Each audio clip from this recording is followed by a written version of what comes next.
Tracking, alerting, protecting. This is WKYT This Morning. It's Friday. We've just about earned a weekend. Good morning to you. I'm Bill Bryant. And I'm Rebecca Smith. Well-deserved weekend, You right? got it. October 23rd is the day. And now at 6:31, a husband and father dies in a late-night motorcycle crash while on his dinner break outside the Toyota plant in Georgetown. 3 men convicted in a high-profile deadly Lexington shooting are expected to be sentenced today. And a hiker flown to the hospital after falling more than 40 feet off of a cliff in the Red River Gorge. Sunny and 75 once again for today. Another good looking day in store. You really can't beat this weather. Off into the evening, all the haunted houses, the football games will be perfect to stand in line. But let me tell you this weekend things are going to change. We have a front on the way that'll bring us some rain. I'll show you the timing on that hour by hour coming up next. All right, we'll see you then. Thank you. And you this morning on WKYT. Investigators in Scott County have now identified a motorcyclist who died in a crash while out on his dinner break last evening. It happened last night on Cherry Blossom Way in front of the Toyota plant in Georgetown where the victim worked. WKYT's Mark Barber is live in Georgetown with the very latest. Good morning, Rebecca, and this morning we are learning more about the man who was killed while he was leaving his work here at Toyota. The coroner says that the 33-year-old was married and he was also a father to a set of twins. Now we've learned that 33-year-old Robert Griffin Jr. was from London but started working in Georgetown as a contractor for Toyota. Police say he was leaving the plant on his dinner break around 9:50 last night when he was hit and killed. Officers tell us he was making a right turn onto Cherry Blossom Way at Gate 7 when a SUV that was turning into Toyota crashed into him. We're told he was wearing a helmet, but he died instantly. The people in the SUV were not seriously hurt. This morning, investigators are trying to figure out if speed or anything else played a part in the crash. As of right now, it's all preliminary. The traffic reconstruction is investigating it, and they should have a determination during their investigation. Officers tell us that they do not think that the driver of the SUV will face any charges for this deadly crash. As for Griffin's final arrangements, we're told that the London Funeral Home will be handling his funeral. Live in Scott County, Mark Barber, WKYT. All right, Mark, thank you very much. Very difficult time for that family and, of course, for his co-workers and their loss as well. Well, 3 men convicted in connection to a deadly shooting last year are expected to be sentenced today. Nashim and William Dixon and Brian Brown pleaded guilty last month in the 2014 shooting death of 21-year-old Antonio Franklin. Police say Franklin was an innocent bystander when he was shot in Duncan Park. All 3 were convicted of 2 counts of attempted murder. Dixon faces additional convictions for murder and wanton endangerment. A 4th person, 17-year-old Damian Sanders, has already been sentenced to 7 years for second-degree manslaughter. New details this morning about a deadly officer-involved shooting in Knott County. Investigators say they went to Neely Creek Road in the Pine Top community for reports of a man walking in the road with a gun who was threatening to kill people. While talking to that man, state police say he threatened to kill the trooper, and when he made an aggressive move, that trooper shot the man. He died at the scene. His name has not been released. State police did not say if he had a gun. 2 troopers are now on standard administrative leave.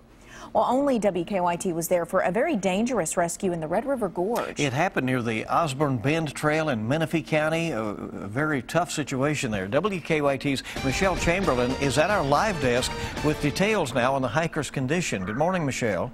Good morning, Bill. Rescuers say when they found the man, he had significant injuries to his legs and feet, but was stable. Search and rescue teams from Powell, Menifee, and Wolfe County say the dangerous rescue happened after a 24-year-old man fell more than 40 feet from Eagles Point Buttress in Menifee County. Now, you can see the rescuers bringing the man to safety. We don't have the video at this moment, but the rescuers say the hardest part of the recovery was getting him through Douglas Park Trail.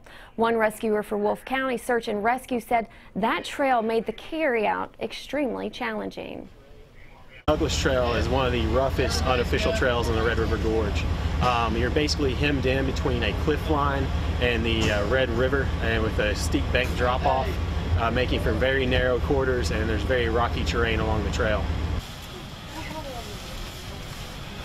Rescuers say after the man fell, his friends pulled him to a flat area after his fall, allowing them to call for help. At the live desk, Michelle Chamberlain, WKYT. All right, Michelle, thank you. New this morning, Lexington police on the lookout for a man who they say attacked and robbed a woman overnight. Police say it happened outside an apartment complex on Trent Boulevard early this morning. They say the suspect pushed the woman to the ground and stole her purse. Also new this morning, people living in 2 apartments in southern Kentucky are now looking for a new place to live after a late-night fire. Firefighters from Corbin and Knox County were called out to the Greeting Card Road last night. They say a kitchen fire quickly spread, destroying 2 apartments and damaging 6 others. The Red Cross is helping those who were displaced. The search is on into what caused a massive fire last night at a Lexington farm. It started in an office building off Huffman Mill Pike. Firefighters say the flames came dangerously close to a barn full of animals. Crews say one of the challenges they had was getting water to the fire. The closest hydrant was 2 miles away. No one was hurt in that fire. Potential major story that we're watching very carefully this morning. Lexington-based Lexmark is reportedly looking over some strategic options, including a possible sale. The Wall Street Journal reporting that the printer maker is working with Goldman Sachs on the process. The report says Lexmark could have possible buyers in private equity firms and other technology companies. Lexmark is not commenting on the report. The man suspected of embezzling nearly $9 million from his Lexington employer is expected to plead guilty today. James Hamas is facing 75 counts of wire fraud and money laundering in a 2009 indictment, potentially carrying decades in prison with a conviction. Investigators say Hamas disappeared after being confronted about missing money by his Pepsi-Cola bottler bosses. The FBI arrested him in May in Virginia along the Appalachian Trail. New this morning, the parents of a missing Bardstown mother, Crystal Rogers, say they plan to file custody for Rogers' 3-year-old son. The boy's father, Brooks Houck, has been named as a suspect in Rogers' disappearance. Her parents told WHAS-TV in Louisville that they have already filed for partial custody. The grandparents are already caring for Rogers' 4 other children. They say they have not seen her 3-year-old son since Rogers vanished in July. 1 person is dead. 2 students were injured following a shooting at Tennessee State University. Nashville police say the shooting happened during an argument over a dice game in an outdoor courtyard. TSU says the victim who died was not a student. Police say that there are no indications of an active shooter in the Nashville area. The National Hurricane Center says Patricia is now the strongest hurricane ever recorded in the Western Hemisphere. It has grown to a monster Category 5 storm that forecasters warn could be catastrophic. People living in a stretch of Mexico's Pacific coast are boarding up their homes ahead of today's arrival of Hurricane Patricia. Officials have declared a state of emergency in dozens of municipalities in 3 states in Mexico. Rain has already started pounding that area. After 2 days of deliberations, a jury reached a verdict on 3 of the 6 charges against 2 former Ron Paul campaign workers. Jesse Benton and Dimitri Kasari allegedly paid a former Iowa lawmaker $73,000 to switch his support to the Paul campaign leading up to the 2012 Iowa caucuses. Benton walked out of the federal courthouse looking relieved after jurors acquitted him of making false statements to law enforcement. Benton's attorney said his client could face additional charges in the future. Wisconsin Congressman Paul Ryan says he's ready and eager to run for Speaker of the House. The chairman of the House Ways and Means Committee formally declared his candidacy Thursday after securing the support of 3 key Republican groups. Ryan will face election next week. And Kentucky statewide election now just about 10 days away, and this weekend Kentucky's major party candidates for governor will take the stage for a 3rd televised debate. Democrat Jack Conway and Republican Matt Bevin taking part in a debate that will be Sunday night at 6 o'clock on Eastern Kentucky University's campus. That debate will be airing live on WKYT. You can ask the candidates questions on Twitter using the hashtag KY debate. Looking forward to being a co-moderator of that with Vicki Dortch of WLKY, and should be a big event at the EKU Center on Sunday evening. Sounds like fun. And that's Drew Curtis, by the way, who did not make the debate, but we feature him in a Kentucky Newsmakers that will air at 5 o'clock before the debate. So there you go. Good to know. Counting down to the Breeders' Cup in Lexington, which kicks off a week from today. The excitement is in the air. This is the first time that the races will take place in Lexington. A near record 200 horses are registered, including Triple Crown winner American Pharoah. There will be a week of activities in Lexington leading up to the big races. The Feeders Cup food truck rally is tomorrow at Whitaker Bank Ballpark.